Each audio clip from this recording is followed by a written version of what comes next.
जय माता दी दोस्तों, आप सबका स्वागत है आपके अपने चैनल शिव पुजारिन में।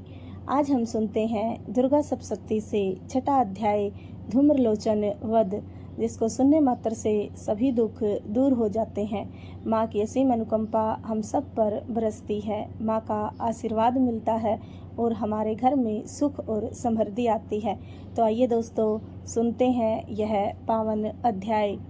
मैं सर्वेश्वर भैरव के अंक में निवास करने वाली परमोत्कृष्ट पद्मावती देवी का चिंतन करता हूँ। वे नागराज के आसन पर बैठी हैं। नागों के फणों में सुशोभित होने वाली मणियों की विशाल माला से उनकी देहलता उद्भासित हो रही है। सूर्य के समान उनका तेज है। 3 नेत्र उनकी शोभा बढ़ा रहे हैं। वे हाथों में माला, कुंभ, कपाल और कमल लिए हुए हैं तथा उनके मस्तक में अर्धचंद्र का मुकुट सुशोभित है।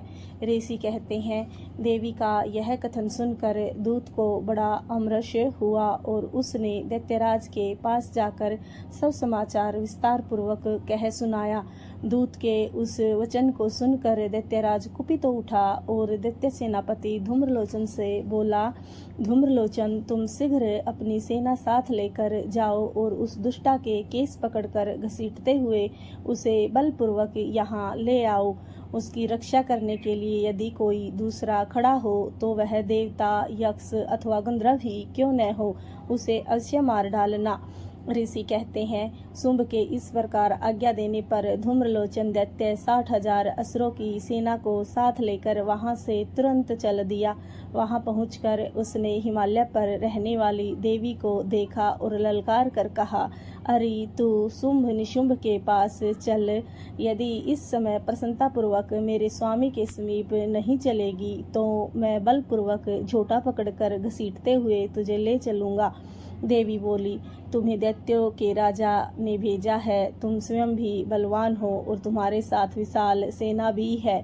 ऐसी दशा में यदि मुझे बलपूर्वक ले चलोगे तो मैं तुम्हारा क्या कर सकती हूँ।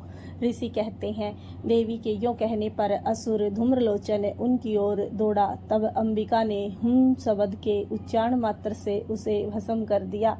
फिर तो क्रोध में भरी हुई दैत्यों की विशाल सेना और अंबिका ने एक दूसरे पर तीखे सायों को, शक्तियों तथा फरसों की वर्षा आरंभ की।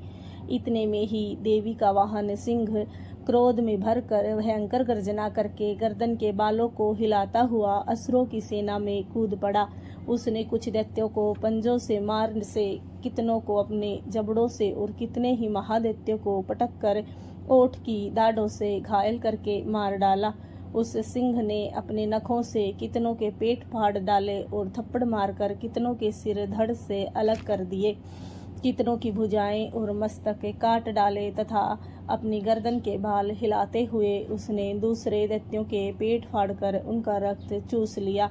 अत्यंत क्रोध में भरे हुए देवी के वाहन उस महाबली सिंह ने क्षण भर में ही असुरों की सारी सेना का संहार कर डाला।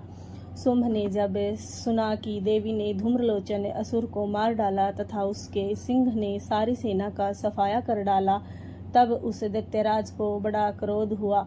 उसका ओठ कांपने लगा। उसने चंड और मुंड नामक 2 महादैत्यों को आज्ञा दी, हे चंड और हे मुंड, तुम लोग बहुत बड़ी सेना लेकर वहां जाओ।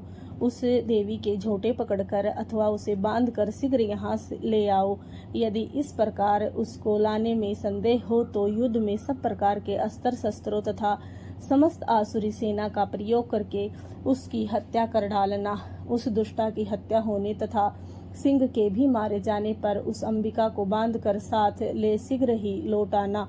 इस प्रकार श्री मार्कंडेय पुराण में श्रवणी के मनमंत्र की कथा के अंतर्गत देवी महात्म्य में धूम्रलोचन वध नामक छठा अध्याय पूरा हुआ। जय माता दी। दोस्तों, कमेंट में जय माता दी अवश्य लिखें, वीडियो को लाइक करें, सब्सक्राइब करें।